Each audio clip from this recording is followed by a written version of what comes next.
दरिया बंधन करे, नमो भगवन्ते। गजाननं भूतगणादिसेवितं, कपीशजनगोत्फलचारुभक्षणं, नमासुतं शोकविनाशकारकम्, नमामि विघ्नेश्वरपादपङ्कजम्। ओंकारं मुरलीधरं प्रभुवरं वृन्दावनाधीश्वरं, भक्ताभीष्टफलप्रदं सुरवरीरासेविपादाम्बुजं वन्दे रासबिहारिणं निर्जनानन्दप्रदं माधवं। श्रीराधादिसमस्तगोपवनिता संसेव्यमानं प्रभुं, वसुदेवसुतं देवं कंसचाणूरमर्दनं, देवकी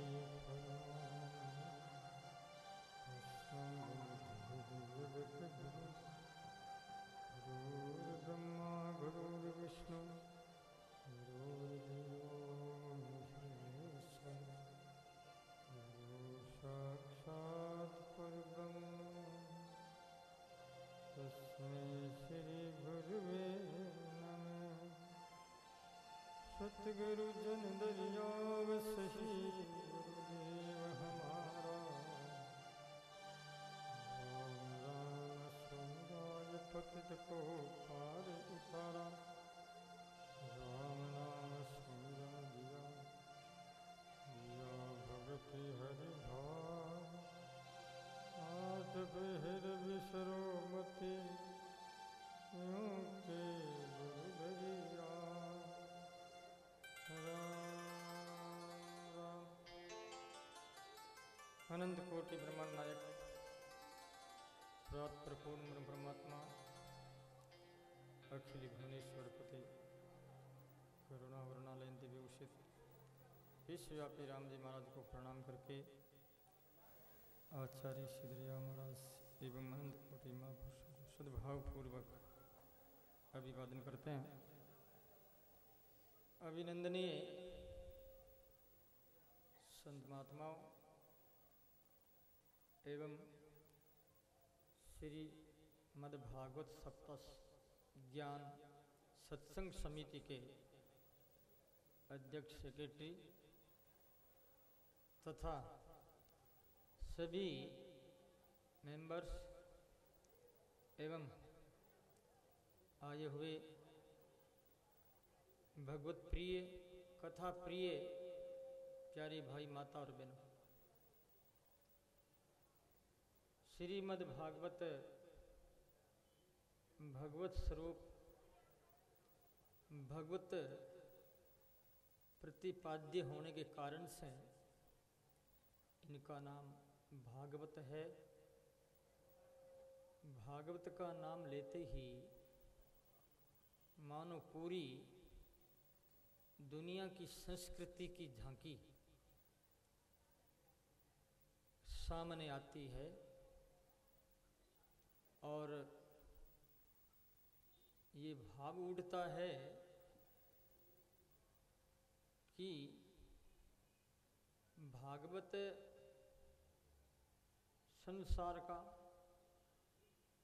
दर्पण है। कोई भी व्यक्ति अपनी समस्या को लेके आता है तो ये कथा सुनने के बाद में समस्या का समाधान होने लगता है। ये कथा में विशेषता है जिसमें सब आ गया, वेद पुराण उपनिषद श्रुति स्मृतियाँ इत्यादि।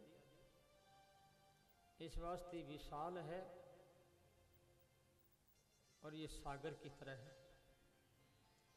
सागर भी अमृत, कोई साधारण पानी नहीं है। कितना भी पिया जाए तो पानी कम नहीं होता है, सागर है ना। ऐसी भागवत की कथा रस का पान कितने ही समय तक, जन्म जन्मांतरों तक किया जाए तो भी इसका कोई अंत नहीं है।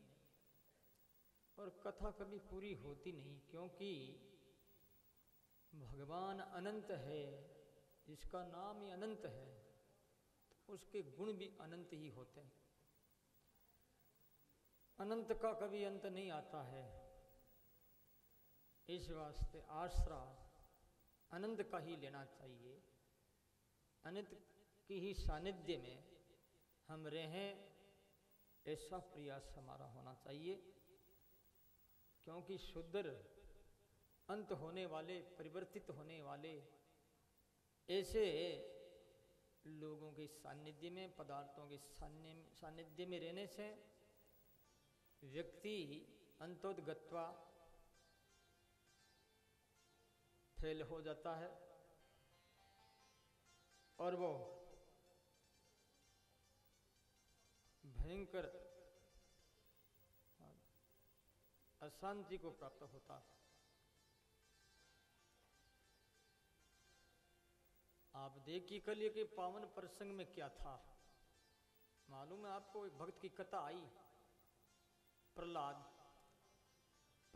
के जीवन को देखना है, प्रहलाद के चरित्र को देखना है, उनके साथ हुए जितने ही घृणित कृत्य है उनको समझना है, तो आप पाओगे इनसे एक परम तत्व, परम ज्ञान।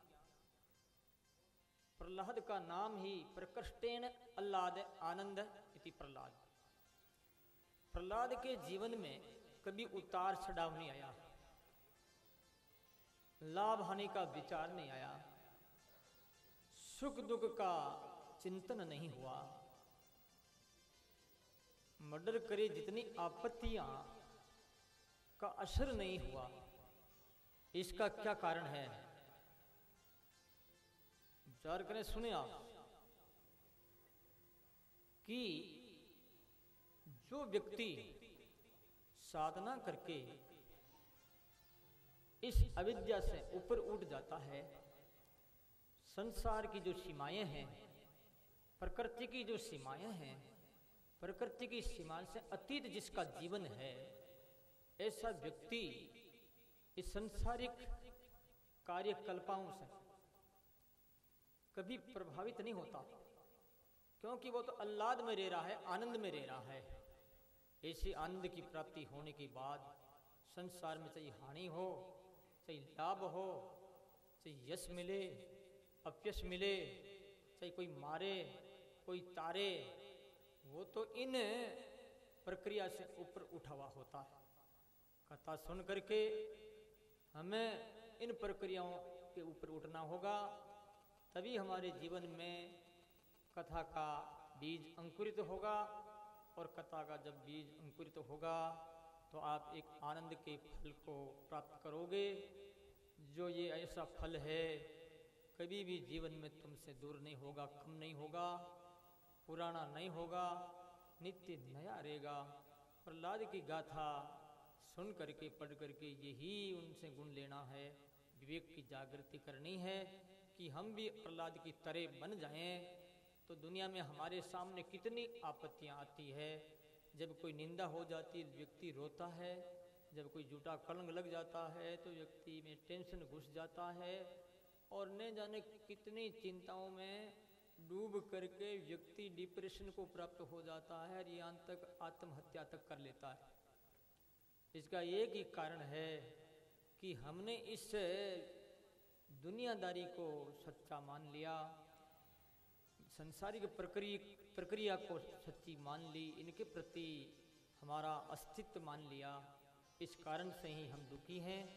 प्रहलाद के जीवन में कभी दुख नहीं आया। अग्नि में जलाया गया तो वही बात है, और उसको समुद्र में डुबाया गया तो वही बात, जेल में बंद करके ताला लगाया गया तो भी आनंद, वहाँ भी परमात्मा साथ में है। जिस व्यक्ति के पास में परमात्मा सूर्य की तरह प्रेम, ऐसा व्यक्ति के जीवन में कभी अंधेरा नहीं आएगा। व्यक्ति जहाँ भी जाएगा, जो भी कहेगा, जो भी सुनेगा, उस आनंद की बात रहेगी, उस आनंद की ही बात होगी, उस आनंद का ही प्रभाव होगा। दुनिया चाहिए उसे कितना ही प्रभावित करने की कोशिश करे, लेकिन वो अपनी स्थिति में, अपने आनंद में रहेगा तो उसका असर नहीं होगा। और असर नहीं होगा, यही है भगवत्ता, यही है परमानंद, यही है संतपना, यही है सच्चा जीवन, यही है हमारा सच्चा लक्ष्य। इस लक्ष्य को प्राप्त करना चाहिए। कथाओं से गुण लेना, उनसे शिक्षा लेनी चाहिए। प्यारे भाई माता और बहनों, इसके बाद कथा आती है वर्ण आश्रम के बारे में। जो मैंने आपको अभी अभी कहा, ये वर्ण आश्रम की ही तो बात है, कुछ अंश है इसमें। वर्ण आश्रम में यही तो दुख है ना, कि वर्ण आश्रम में रह करके हम कैसे सुखी हो सकते हैं, गृहस्थ में रह करके हम संत कैसे बन सकते हैं। जहां भी जिस आश्रम में रह करके हम आनंद का अनुभव करें, बस यही तो बताया है ना। तो वर्ण आश्रम के बारे में संक्षिप्त में बात बताई गई, और ये बात 11वां स्कंद में विस्तृत रूप से आएगी। यही ब्रह्मचर्य का क्या कर्तव्य होना चाहिए, गृहस्थ आश्रम का क्या फर्ज है, वानप्रस्थ को कैसा रहना है, सन्यासी को कैसे जीवन जीना है, इत्यादि बातें इसमें बताई। और नारद जी महाराज ने ऋषि महाराज को समझाया। इस प्रकार से इस भागवत सप्ताह के 7वें स्कंद को पूरा किया गया। अब 8वां स्कंद आ रहा है, मनवंतर। श्रीमद् भागवत में पहला स्कंद अधिकार है, अधिकार लीला है। उसके बाद में ज्ञान लीला, गुरु ज्ञान देते हैं, ज्ञान लीला आई। और फिर 10 लक्षण बताए गए। प्रथम स्कंद में सर्ग, दूसरा में विसर्ग, तीसरा में पोषण। सर्ग, विसर्ग, स्थान, पोषण। और अब 7वां से आगे 8वां जो है, ये मनवंतर है। मनवंतर एक सरकार का नाम है। इसमें राजा परीक्षित ने प्रश्न किया है कि मनु इत्यादि की आपने कथा सुनाई, आगे भी आप कथा सुनाएं, कृपा करें। स्वयंभू मनु के आगे होने वाले जितने जो मनु है, उनका कैसा जीवन रहा, भगवान कैसे अवतार लिया, इस विषय में सुखदेव जी महाराज कहते हैं पहले पहले स्वयंभू मनु हुए हैं, जो इनकी कथा आप सुन रहे हैं। दूसरा मनु है स्वारोचिस, तीसरा हुए हैं उत्तम, चौथा तामस, जो हरिणी में हरि भगवान ने अवतार लेकर के और इस गजेंद्र की रक्षा की है, ग्राहक को मारा है। ये बात सुनी तो राजा परीक्षित ने कहा विस्तार से कहिए। तो प्यारे भाई माता और बहनों सुनिए आप। सुखदेव जी महाराज कह रहे हैं, आसीन घिरी भरो राजन, त्रिकूट इति विश्रुत है, शिरोदीना वृता श्रीमान, योजना युत मुश्रित है।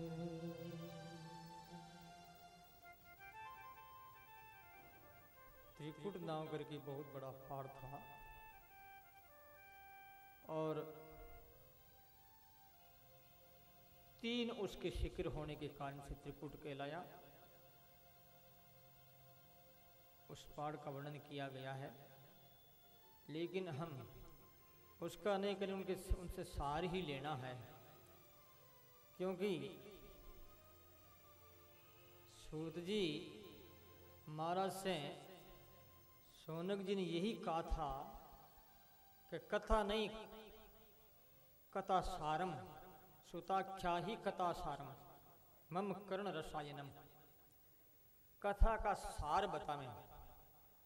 कथा तो लोग सुन सुन के कभी कभी बोर हो जाते हैं, लेकिन कथा के सार से नित नई नूतन तत्व की चीजें मिलती रहती है, उससे लोगों का मन लग जाता है। तो कथा सार जो है, इसमें सार, पहाड़ के ऊपर हाथी अपने हथनी और परिवार के साथ रहता था। एक दिन हथनियों के साथ हाथी एक सरोवर में उतरा, पानी पिया है, हथनियों को पानी पाया और उसे सूंड भर करके बच्चों के ऊपर छोड़ रहा था, हथनियों के ऊपर छोड़ रहा है, मनोरंजन कर रहा है। मनोरंजन, दुनिया में लोग मनोरंजन करते हैं। मनोरंजन करना बुरा नहीं, लेकिन जिस मनोरंजन से जीवन बिगड़ता है, जीवन पतित होता है, दूसरों के ऊपर गलत असर होता है, ऐसा रजोगुणी मनोरंजन काम का नहीं है। मनोरंजन यह है, महान पुरुषों ने कहा है कि जो व्यक्ति मनोरंजन करे अपने प्रेमास्पद प्रभु के साथ में एक मेक होकर के, उनकी लीलाओं को सुनकर, लीलाओं को देख करके फिर आनंद जो लूटे, वो वास्तव में सही मनोरंजन है। जिस मनोरंजन से हमारी इंद्रियों में शक्ति बढ़ती, विकास होता है, ऊर्जा बढ़ती, ज्ञान विज्ञान की ओर बदलता है, विज्ञान परमानंद की ओर चलता है, तो वो वास्तव में मनोरंजन सही है। इसलिए सदगुरु दरिया साहब कहते हैं, कौन सा मनोरंजन होना चाहिए? ग्रस्त जीवन है तुम्हारा, ग्रस्त जीवन में मनोरंजन भी जरूरी है। दरिया दरिया मन रंजन करी, सुखी होते सबको। दरिया मन रंजन करी, सुखी होते है सो। मीठे गुण उपजे, कड़वा से गुण हो ये जन दरिया, कड़वा से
साहब कहते हैं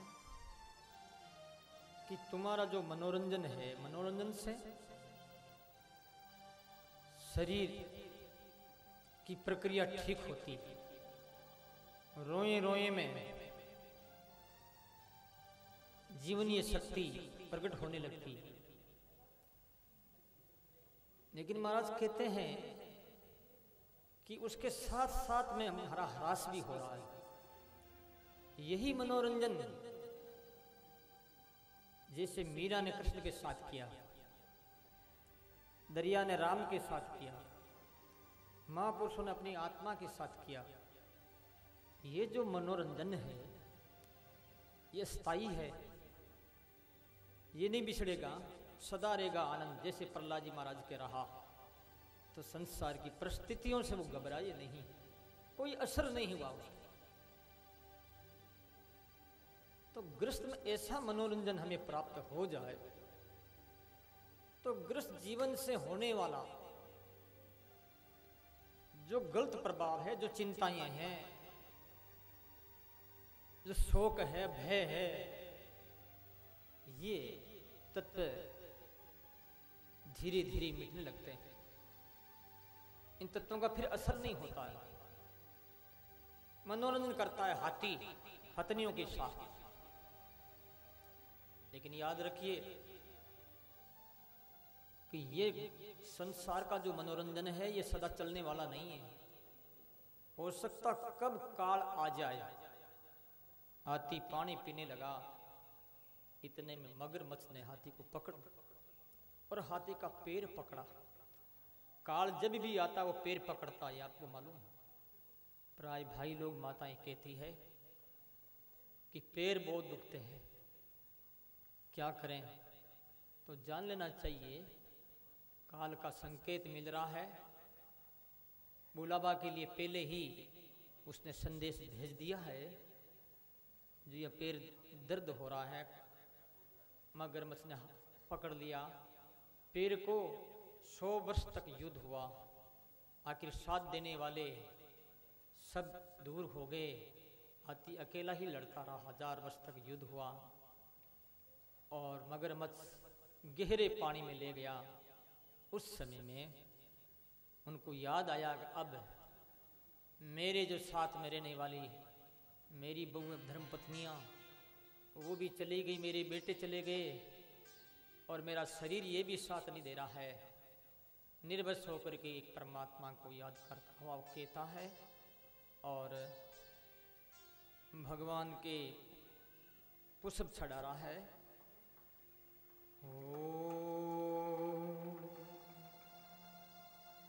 ओम नमो भगवते तस्मै यत् एतत् चिदात्मकम्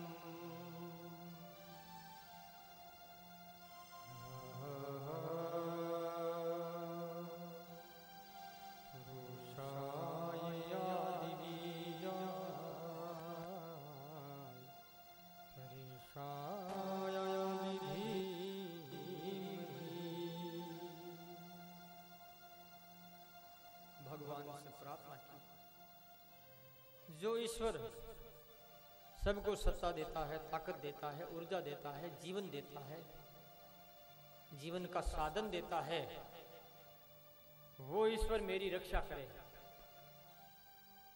यहां पर ने तो राम का ने कृष्ण का है का जो वो है, जैसा भी है, जिस तरीका का है, जिस रूप वाला है, वो मेरी रक्षा करे। यद्यपि तत्व एक ही है। कोई कहते हैं राम के करके, कोई कहता कृष्ण करके पुकारा, लेकिन किसी भी नाम से पुकारें उनको, लक्ष्य यदि हमारा उन पर है तो उसी नाम से आ जाएंगे।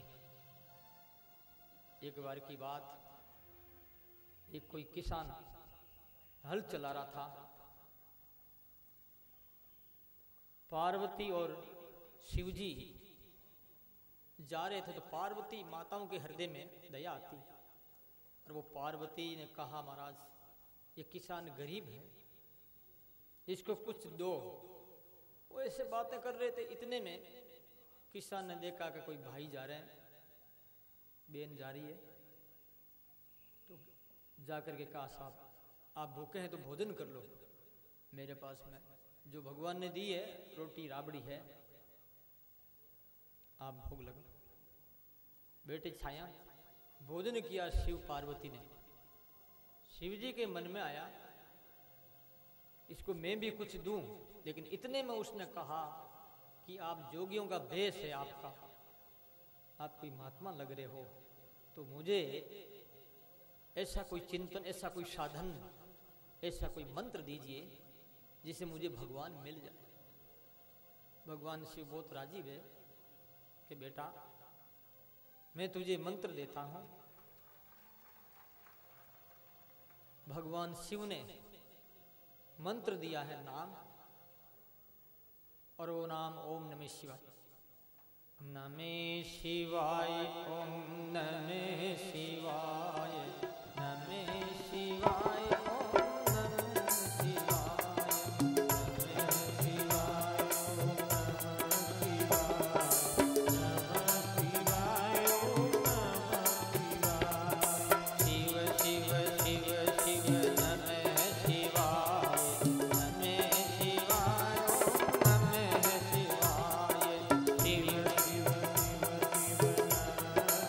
शिवाय।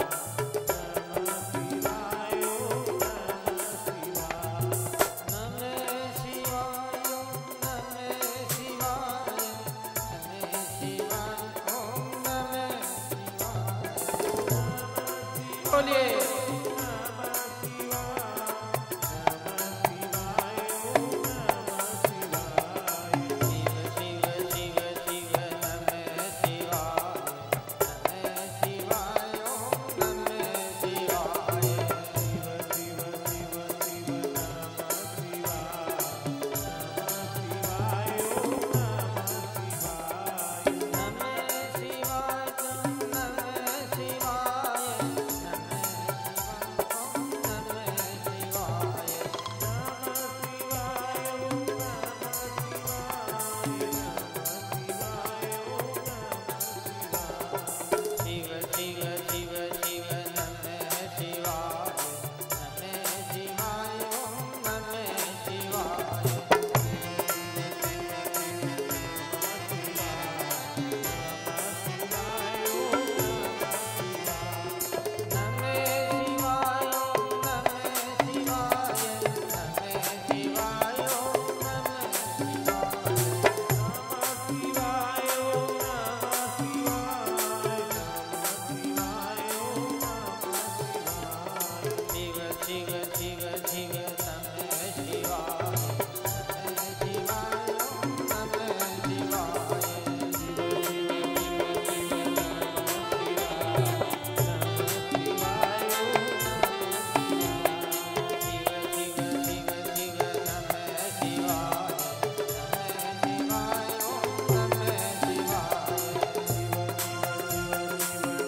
भगवान शिव ने, रमता राम फकीर चले गए।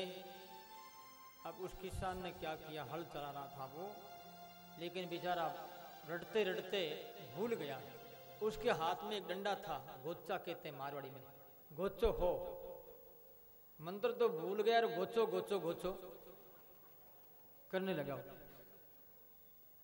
गोचो गोचो कर 12 वर्ष तक उसने गोचा गोचा किया, 1 वर्ष नहीं 12 वर्ष लगन थी उसकी, लेकिन लक्ष्य क्या था? परमात्मा की प्राप्ति का लक्ष्य। नाम गोचा भले ही हो, उसकी नीयत, उसका भाव, उसका लक्ष्य, आशय क्या था? ईश्वर की प्राप्ति। शंकर भगवान 12 वर्ष के बाद में आए तो उनकी धर्मपत्नी पास में थी, बड़ा वो राजीवार नाचने लगा कि गोचो आ रही हो, गोचो आवे, गोचो आवे। बोलो राम। ईश्वर का कोई भी नाम लिया जाए, लक्ष्य हमारा, नीयत हमारी वो होनी चाहिए। और नाम लेता नीयत पाप की है, ठीक नहीं, ये गलत। तो वो कहता है जो तत्व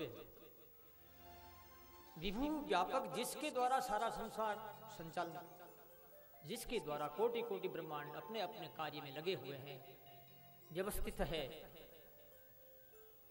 वो ईश्वर मेरी रक्षा करे। भगवान पधार गए बस।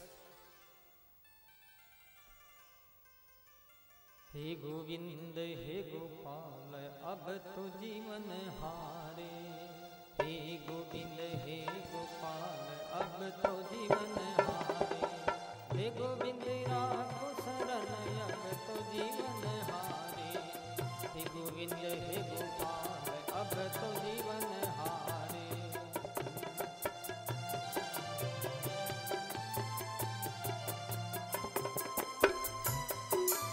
अब तो जीवन हार गया, हे नाथ अब रक्षा करो, अब मेरा कोई नहीं। भगवान गरुड़ पर बैठ करके पधारे, लेकिन गरुड़ का भी इतना स्पीड नहीं, फिर भागे और सुदर्शन चक्र के द्वारा उसका सिर काट लिया, हाथी को पकड़ करके बाहर निकाल रख दिया। उसमें आकाश में पुष्पों की वर्षा हुई, नंगाड़े बजे।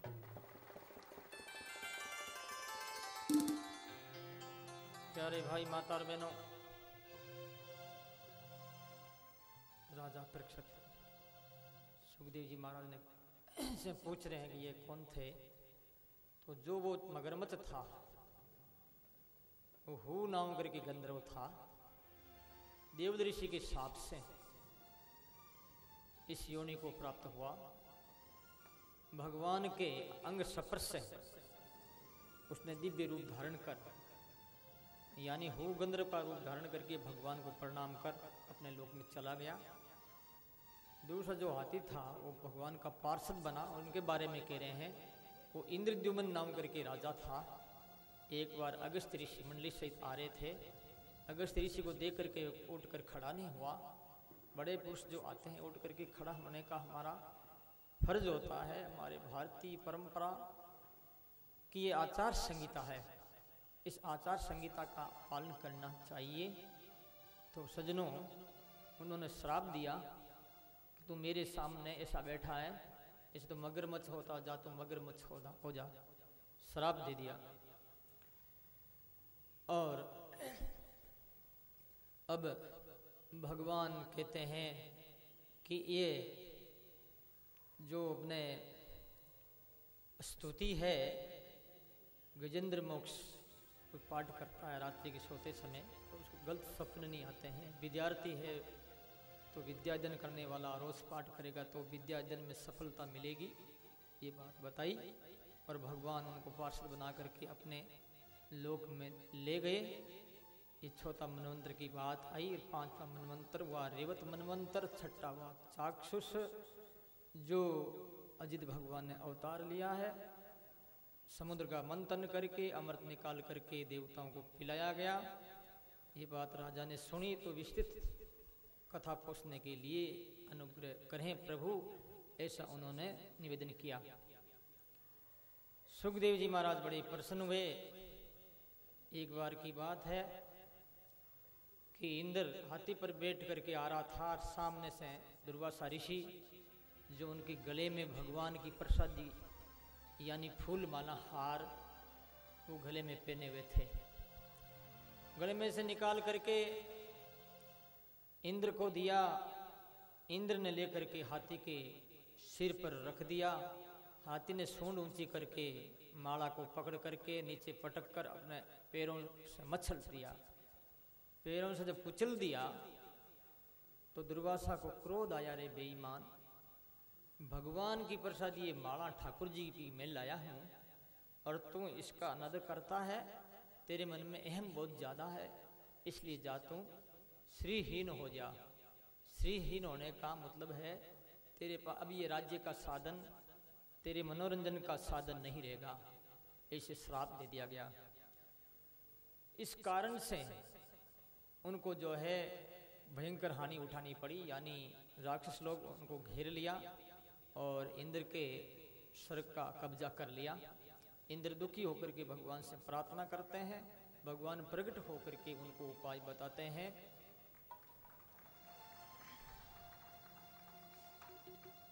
भगवान कहते हैं कि भाई ऐसा है कि अभी बलि में ताकत है, गुरु की शक्ति है उसमें। शत्रुओं को परास्त करने के लिए यदि शत्रु अपने से मजबूत है, शक्ति में बहुत आगे है, तो पहले शत्रुओं के अनुकूल होना चाहिए। जब खुद में शक्ति आ जाती है, इसी स्थिति में शत्रुओं पर फिर आक्रमण करना चाहिए। तो इस विषय में उन्होंने चूहे का दृष्टांत दिया। अर्योपि संधेया सदी कार्यार्थ गौरवे अहि मूर्छक वत्स, यानी जो बेरी को अपने उदाहरण देकर के बताया कि एक कोई टोकरी थी, उसमें सर्प था। कोई कारण से टोकरी का ऊपर का ढक्कन बराबर नहीं ढका हुआ और उस चूहा चला गया। इतने में वो मालिक आया, ढक्कन लगा दिया। उनको पता नहीं कि चूहा आया है। तो चूहा और से वो सर्प बोलता कि भाई तेरा काम है बिल करने का, घर बनाने का, जमीन खोदने का, या कोई लकड़ी इत्यादि है उसे काटने का, छेद करने का, और मेरा काम खाने का है। तू ऐसा कर, अपन भाई भाई हैं और तू छेद कर दे, तू भी निकल जाएगा, हम भी निकल जाएंगे। तो चूहे ने कहा तेरा कोई भरोसा नहीं, तू मुझे खा सकता, मैं तेरा खाद्य हूँ। तो बोले कि नहीं मैं नहीं खाऊंगा, तू चिंता मत कर। तो चूहा ने छेद कर दरवाजा कर दिया। देखा अभी दरवाजा हो गया। इतने में सर्प ने क्या किया, चूहे को काट करके गोविंदाई नमोन में निगल गया। तो इस प्रकार से वार करे शत्रुओं के ऊपर। भगवान ये बताते हैं समुद्र मंथन करने के लिए तुम बलि के पास जाओ, आपस में रजामंदी करके, और समुद्र मंथन का साधन जो है वो जुटाना है। और मैं जो कहूँगा, इशारा करूँगा, वैसे तुम करते रहना। भगवान ये कह दिया और भगवान अंतर ध्यान हो गए।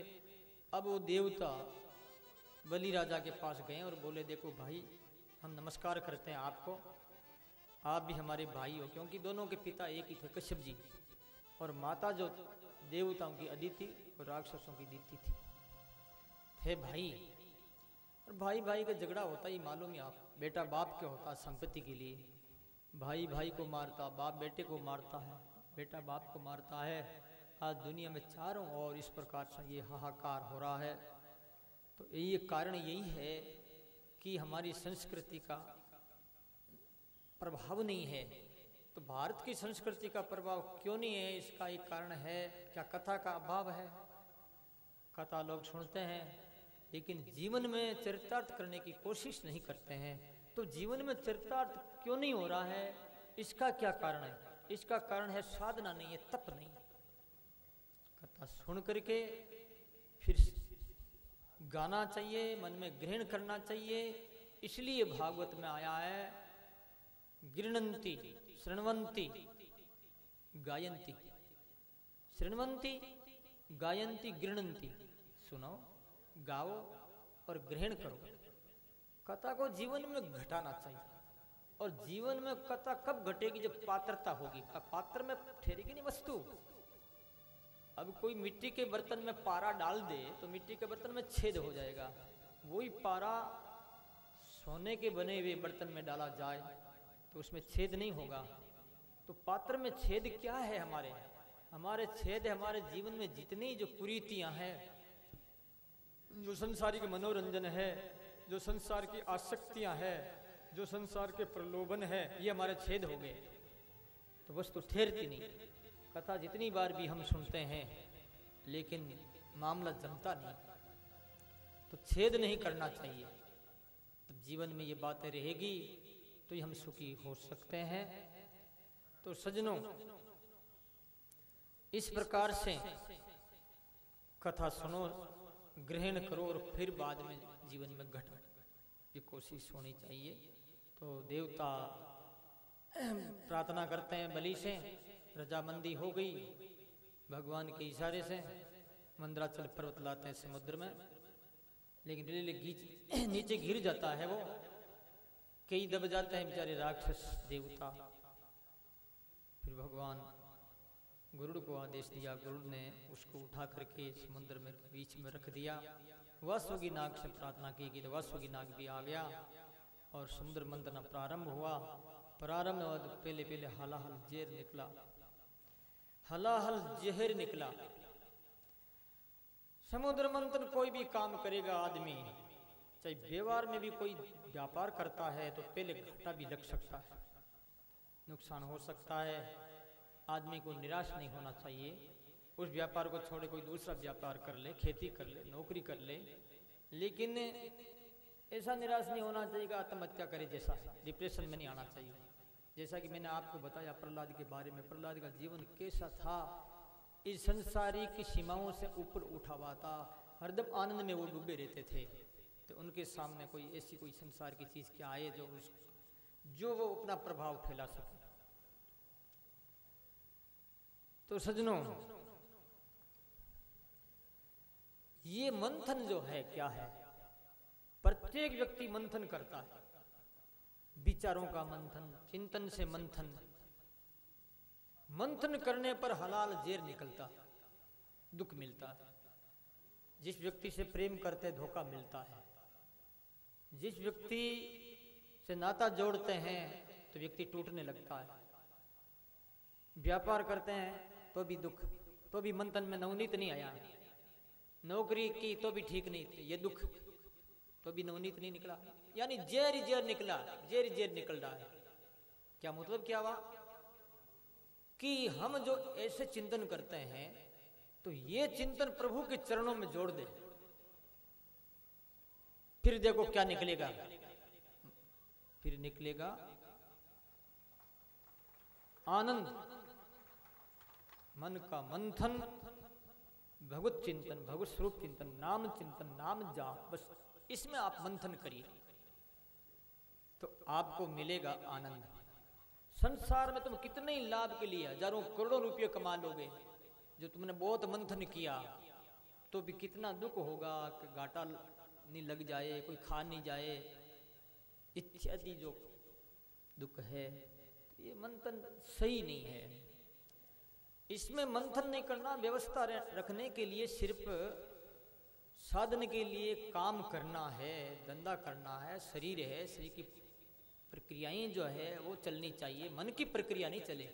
मन की प्रक्रिया तो भगवत के चरणों में चलना चाहिए, वही मंथन सच्चा, तो उसमें आनंद निकलेगा। तो ये संसार सरोवर, सब व्यक्ति इसमें मंथन कर रहे हैं, लेकिन इससे क्या मिलता? दुख के अलावा कुछ नहीं मिलता है, धोखा मिलता है। तो उन्होंने मंथन करना प्रारंभ किया। मंदराचल पर्वत नीचे जाने लगा, भगवान एक कच्छप रूप धारण किया। बोलो कच्छप भगवान की। उसको बैलेंस बराबर कर दिया। पहले पहले हलाल जेर निकला। अब जेर को पिए कौन, इसको शांत कौन करे? तो देवता सब मिलकर के गए शंकर भगवान के पास। शंकर भगवान ने पार्वती से पूछा कि देवी, आधा शरीर की मालिक तू है, इस विषय में क्या करना चाहिए, बोल मैं पीऊँ या नहीं पीऊँ? पार्वती ने कहा कि हमारा लोगों का भला हो रहा है, तो ऐसी स्थिति में आप पी लो, बहुत अच्छी बात है। पार्वती को पता था कि मेरा पति में ये शक्ति है कि वो जेर को भी अमृत बना सकते हैं, क्योंकि राम राम करते हैं रात दिन, इसलिए उनका जेर भी अमृत बन जाएगा। इस वास्ते उसने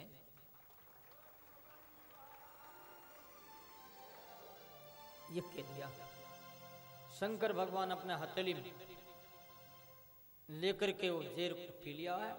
लेकिन पहले रकार लगाया, उसके बाद में पिया, फिर मकार कह दिया। इस वास्ते नीलकंठ पड़ गया शंकर भगवान का। बोलो नीलकंठ शंकर भगवान की। तथे करतलि कृत्ये व्यापि हालाहलम विषम भक्ष्यन्मादे कृपया भूत भावने।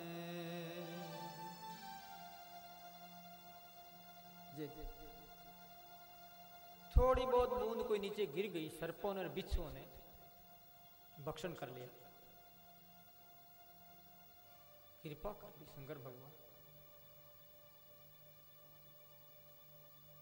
इस वास्ते नाम जप में बहुत शक्ति। तुलसीदास जी महाराज ने कहा है कि नाम का जो प्रभाव है, नाम प्रभाव जहानी शिवनी को काले कूट फल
इसलिए महादेव कहलाए। देव देव महादेव भूतात्मन भूत भावन, पहले कह दिया था, फिर जेर दिया भगवान स्तुति के नहीं भगवान की। देव देव महादेव कहलाए, भूतात्मन भूत भावन, त्राहीना शरणापन्ना त्रैलोक्ये दीनात् विषात्। महादेव सजनों, उसके बाद कामधेनु निकली, ऋषियों को दे दी गई। पहली चीज होती है ना, उनको हम हमारे आदर्श पुरुषों को अर्पित करते हैं, श्रद्धेय पुरुषों को देते हैं। तो गाय को ऋषियों को दी, जिससे वो यज्ञ वगैरह करते रहेंगे। उसके बाद में घोड़ा निकला है। बलि ने इच्छा की कि भगवान ने पहले इशारा कर दिया कि ये लेवे तो उनको लेने देना। अपना मेन उद्देश्य है अमृत का, चीजों का नहीं है। तो उचेश्व नाम करके घोड़ा जो था बलि को दे दिया गया। फिर निकला हाथी, एरौत हाथी, इंद्र को दे दिया गया। उसके बाद में वस्तु माला वगैरह अप्सराएं इत्यादि रत्न निकले। लक्ष्मी जी निकले। लक्ष्मी जी ने भगवान को वर्ण किया है। पुष्पों की वर्षा हुई, नगाड़े बजे।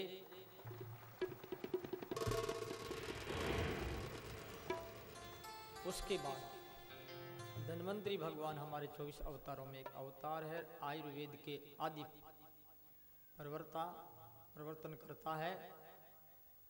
धन्वंतरी भगवान हाथ में गड़ा लिए हुए, अमृत से भरा हुआ गड़ा प्रकट हुए। अमृता पूर्णम कलशम बलिय विभूष विव्रत बलिभूषित है शिवै भगवतो साक्षात् विष्णुरसंसांस संभवे धन्वंतरीरिति ज्ञाते आयुर्वेद दृगीय भा। धन्वंतरी अमृत का घड़ा भरा हुआ। राक्षसों ने देखा तो राक्षसों ने छीन लिया। देवता बेचारे देखते रह गए, जिसके लिए इतना प्रयत्न किया और वो छीन लिया। फिर भगवान को याद करते हैं, किसकी शरण में जाए। तो भगवान ने मोहिनी का रूप धारण किया। मोहिनी के वो मोहन में वश में हो गए। उसने जैसा कहा वैसा ही उन्होंने कर लिया। और भगवान ने एक तरफ पंक्ति लगा दी राक्षसों की, एक तरफ देवताओं की। अपना मुख राक्षसों की तरफ कर लिया और अमृत का घड़ा जो देवताओं की तरफ, पी लो जल्दी, इशारा कर दिया, पी लो पी लो। बीच में राहु बैठा था चंद्रमा और सूर्य के बीच में, तो वो भी छल कपट करके पीने लगा। सूर्य चंद्रमा ने अंगुली से इशारा किया, भगवान ने सुदर्शन चक्र चलाया, उसका सिर अलग कर दिया। तो अमृत के कारण से वो मरा नहीं, राहु और केतु दो हो गए। इस वास्ते आज ही देर भावना से भावित तो हो। ये सूर्य ग्रहण चंद्र ग्रहण का जो असर है इन्हीं के माध्यम से, इनके कारण से होता है। सारा अमृत पिला दिया और भगवान अंतर ध्यान हो गए। अब तो राक्षस बड़े दुखी हो गए। घमासानी युद्ध हुआ है। युद्ध में देवताओं की विजय हुई, राक्षस हार गए और साथ साथ में कई राक्षस मर चुके हैं। और बलि भी जो है, बलि की स्थिति बड़ी गंभीर है। इस प्रकार से ऐसा हुआ। क्यों हुआ? कि भगवान का आश्रय नहीं लिया था, देवताओं ने ईश्वर का आश्रय लिया। तो संसार में विष क्या है? जो हम देख रहे हैं, जो सोच रहे हैं, मन में चिंता जो हो रही, यही विष है। तो क्या करें? किसको नहीं देखेंगे? उस भगवान को देखना चालू कर दो, अमृत मिलेगा। राक्षसों ने मोहिनी को देखा, मोहन को नहीं देखा, तब उनको हार मिली, अमृत नहीं मिला। और देवताओं ने मोहन को देखा, मोहिनी को नहीं देखा, इसलिए अमृत मिला। तो संसार को मत देखो, संसार के रचयिता को देखो, वो कितना सुंदर है। इसलिए कहा है, नाम तुम्हारा तारनहारा, कब तेरा दर्शन होगा।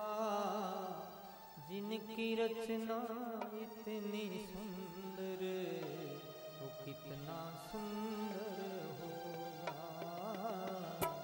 वो कितना सुंदर होगा।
उसने एक बूंद गिराई, उस बूंद से कोटि कोटि ब्रह्मांड हमें सुंदर लग रहे हैं, आकर्षक लग रहे हैं, अट्रैक्शन हो रहे हैं। वो कितना सुंदर है, इस सब व्यक्ति को विचार करना चाहिए। तो सज्जनों, उसी की ओर हमारा ध्यान, वो कितना प्यारा है, कितना लाडला है, आनंद का स्रोत, आनंद का घर है ईश्वर। हमारा मन उसमें लगे, सुंदरता की ओर हम ध्यान दें, मोहन की ओर, मौन की ओर नहीं, मौन मन माया, मौन नाम परमात्मा का, तत्व का, आनंद का, भगवान नाम का। तो उनको क्या मिला? कुछ नहीं मिला। शुक्राचार्य जी महाराज ने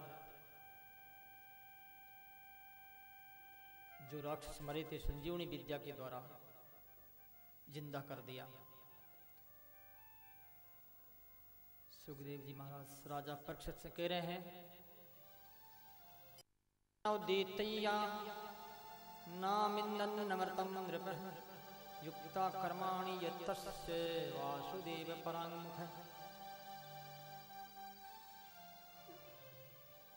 दोनों का परिश्रम बराबर था, राक्षसों का और देवताओं का, लेकिन राक्षस लोग अमृत प्राण नहीं कर पाए। देवताओं को अमृत मिला, परिश्रम और राक्षसों ने ज्यादा किया देवताओं की अपेक्षा, लेकिन अमृत नहीं पान कर सके। कारण कि परमात्मा के साथ में उनका संबंध नहीं था। संसार में रहना बुरा नहीं है, संसार के साथ व्यवहार करना बुरा नहीं है, समाज में रहना बुरा नहीं है, परिवार में रहना बुरा नहीं है, लेकिन मन को रखना बुरा है, मन को चिपकाना बुरा है। मन को परमात्मा के साथ चिपका दो, अमृत मिलेगा।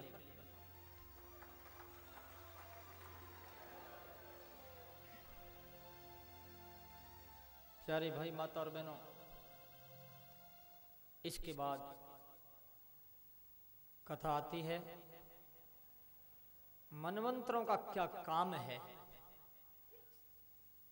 मनु जी, 14 मनु, जो स्वयंभू मनु, स्वरोसिस, उत्तम, तामस, रेवत, चाक्षुष और वेवस्वत आगे कहेंगे। 7 मनु और 7 आगे आने वाले 14 मनु ब्रह्मा जी की